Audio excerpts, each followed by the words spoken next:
Looks great, huh? From here, everything looks great.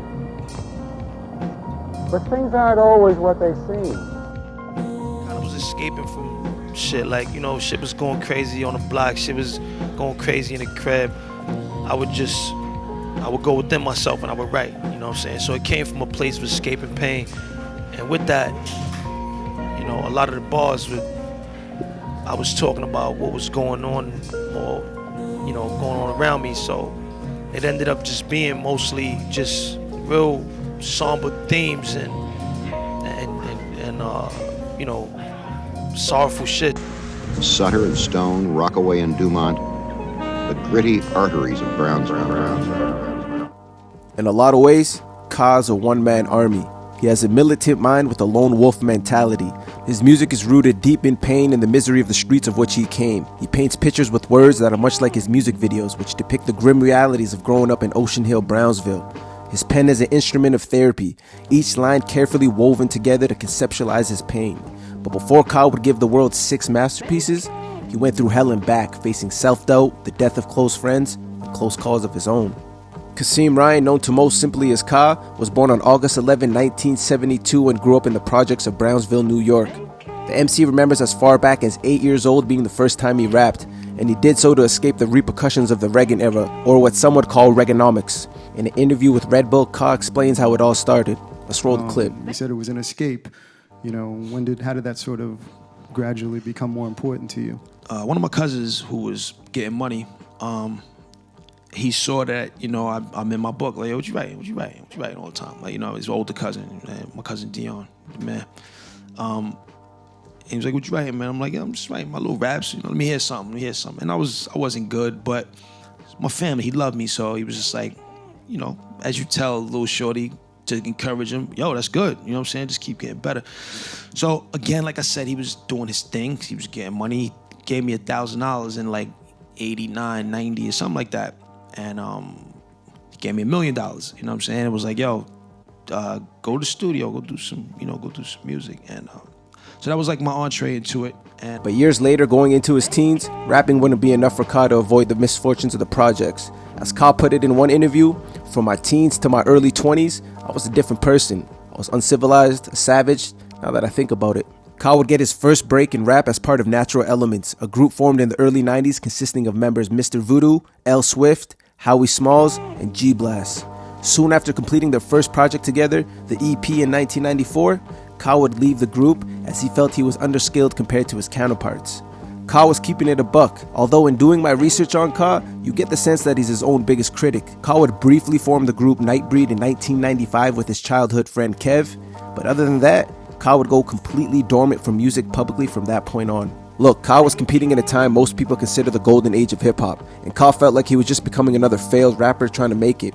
Ka would describe his self-doubt as a young rapper in an interview with Vice, where he said, I wanted to stop rapping because I felt like I was getting old. I got caught up in the like, yo, you're getting too old to rap. I was starting to feel ashamed at the fact that I still rhymed, like your time has passed. Ka's pessimistic outlook towards the rap game ultimately led him to make the decision to take a different path. And this time, it wasn't the streets. In 1999, Ka would enlist with the New York Fire Department, essentially quitting his dream of becoming a professional rapper. But as Ka was saving lives and following a straight path, he could never quite abandon his love for rap. In fact, it was almost like an addiction, and Ka couldn't kick the habit. But what happened? You came back to it. Yeah. That's the thing, is like it was a passion that I didn't know what a passion was until this hip hop shit, and it wouldn't let me go. Like I couldn't stop. Like I think about rhymes all the time. Like like when I'm talking to somebody and they say something, I'm hearing the rhyme that's go perfect with that, or I'm listening to other people's songs and I'm like, he rhymed that wrong. Like, you know what I mean? Like he should have rhymed this. Like that shit would have hit right. Like, so I couldn't stay away from this shit. It was like, I'm trying to. I'm like, I threw books away. I threw like all my notebooks away. I was like, I'm not doing this shit no more. Fuck this shit, ruined my life. You know what I mean? Like, but I couldn't stop, man. And you know, so I came back with the help of like people that just loved me and was like, yo, you good, just do it. You know? Ka continued writing and recording material for years, keeping it to himself, and would eventually teach himself how to produce, adding a whole new dynamic to his repertoire. Ka would eventually move up the ranks in the NYFD and become a fire captain. But he wasn't just putting out flames, he was spitting them too. His friends and people in the neighborhood of Brownsville would always ask Ka where the music was, because they knew he was still recording material, but just not releasing it. So Ka came up with an idea. He decided he would piece together a project and print out 1,000 CDs and give it away to his friends and people in the community as a way to say thank you for being loyal through his ups and downs. It was a way for Ka to show his appreciation for his hood. It wasn't about the money, it wasn't about the look, it was about the love he had for hip-hop and the brothers and sisters in his community. Ka would name the album Ironworks and would release it under his label imprint of the same name in the summer of 2008. Alright, now this is where shit gets crazy. One of Ka's friends would pass along the CD to GZA of Wu-Tang, who was impressed by Ka's sharp lyricism. So much so, he invited Ka to the studio where they would record Firehouse off of GZA's album Pro Tools. The song has Ka showing off his dope rhymes as GZA shouts out Bed-Stuy and Brownsville on the hook. This would light a fire in Ka as he started to realize that his pen game was highly respected amongst some of the best spitters in the game. In 2010, Ka would be featured on the classic album Mossberg by Rock Marciano, and on the track Whatever Whatever, Ka flexes his lyrical muscle and delivers a memorable verse with lines like "Move at night, the torch improve my sight. Those lost in the haystack, you just found the needle. All praise due to the sky, so the ground receive you." The feature gave a glimpse into the lyrical density of Ka's verses. Ka's love for rap never diminished. He would continue perfecting his craft in the years following his debut project, but in 2012, everything would change for Ka. February 11th, 2012, Ka would release his sophomore album, Grief Pedigree, and in my humble opinion, one of the greatest albums ever created in the genre of hip-hop. It's accumulation of decades of pain, sorrow, and at times, regret. The monotony of Ka's voice over drumless loops mirrors at times the lifeless environment in which he grew up in. For instance, on Cold Facts, Ka's raspy delivery over a haunting drumless loop is pure dopamine to the ears, as Ka spits metaphors that will leave you in dismay. Some of my favorite lines from Cold Facts include, "Fuck them cops and SWATs with night vision. Just give me 3 days, we celebrate like Christ risen. Grew up around good-spirited goons. Now I only see him in tombs or in visiting rooms. Hold the chrome tight. The beast's on the creep. I own the night. The heat's my receipt. Praise me when I'm dead, make bread while I'm breathing. Can't take it while I'm leaving. Judge me too quick, mistake me as a heathen. Because I had tools, moved weight, I was thieving. But I was broke out the gate, I was grieving. Had a cold heart cause my apartment was freezing. Studied this 30 years so you can say it's mastered. Thorough nigga, it's in my nucleic acid." When you listen to Ka, you get the sense that he meticulously crafts every line and leaves no space for fillers. All throughout Grief Pedigree, you get themes of despair and paranoia. Most of the music videos for the album are in black and white, which runs parallel to the feel of the album. But that's not to say it's necessarily a depressing or emo album, it's far from it. It's more of an introspective expression of someone who has experienced a lifetime of pain.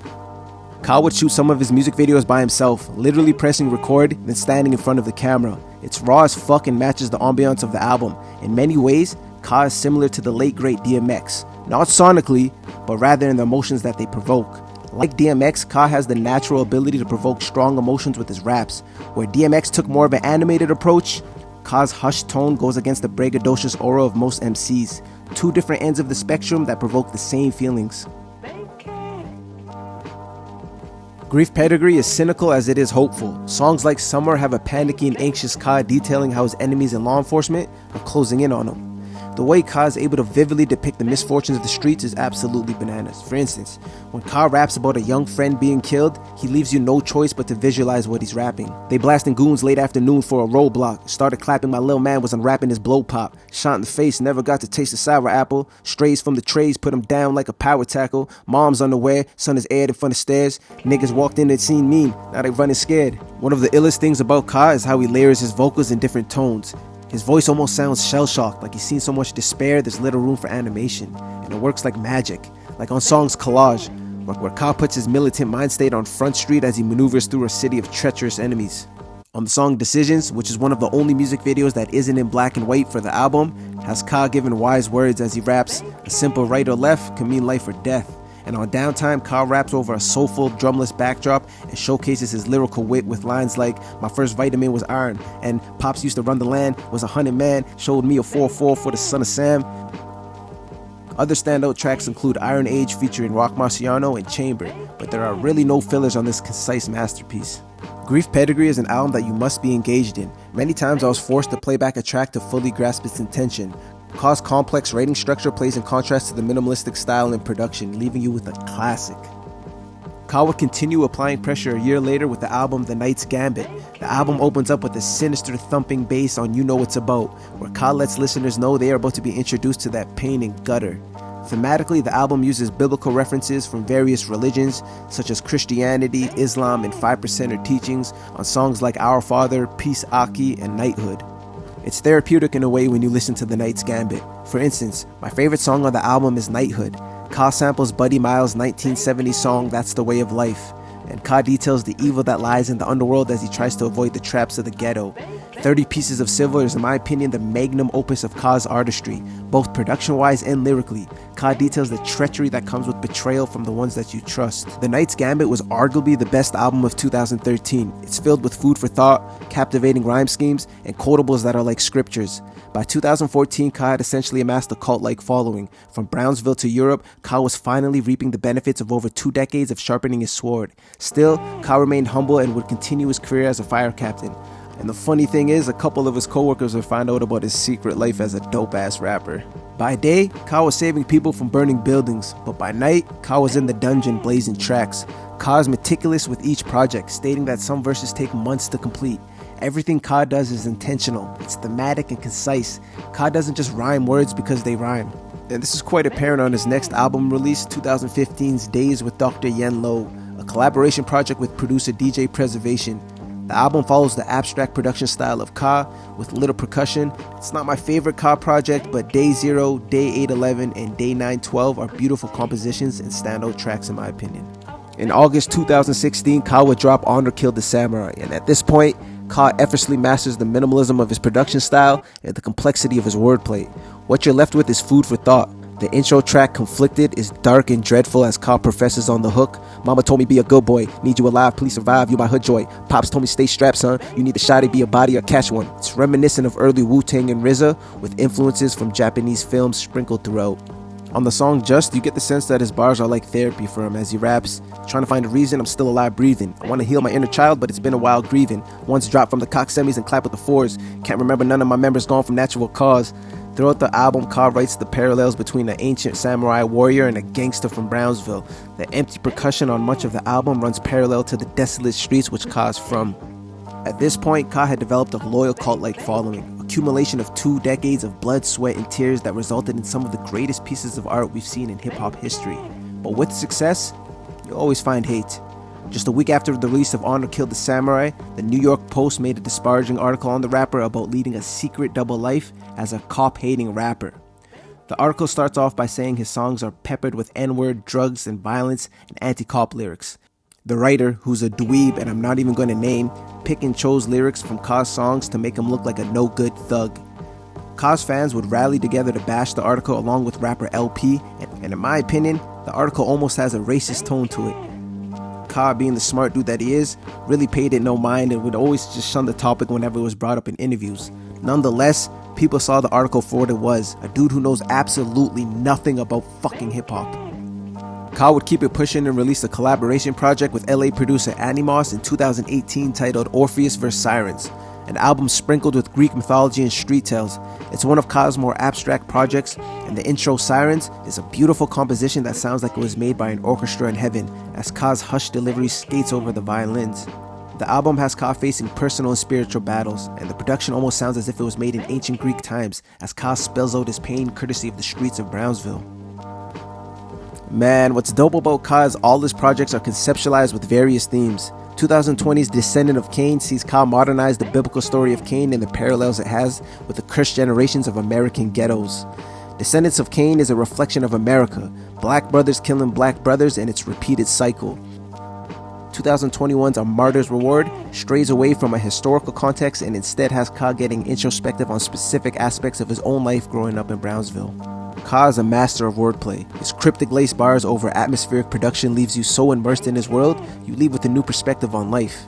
His verses are so densely packed with quotables, there are few MCs whose albums have the replay value of Ka. His most recent projects, Languish Arts and Woeful Studies, released on the same day, are solid projects that again show Ka's dense lyricism and eccentric production style. What Ka has been able to do these last 10 years is nothing short of historic. His production style will pierce your soul, his poetry is food for thought, and his music will live in the hearts of many long after he's gone. I go by the name of Nugs, and this is that dope shit. Love. I'm a raw MC, so no flam, no flash. It's just what it is. You know, I'm not for everybody, I'm for just you. All my albums are, extensions of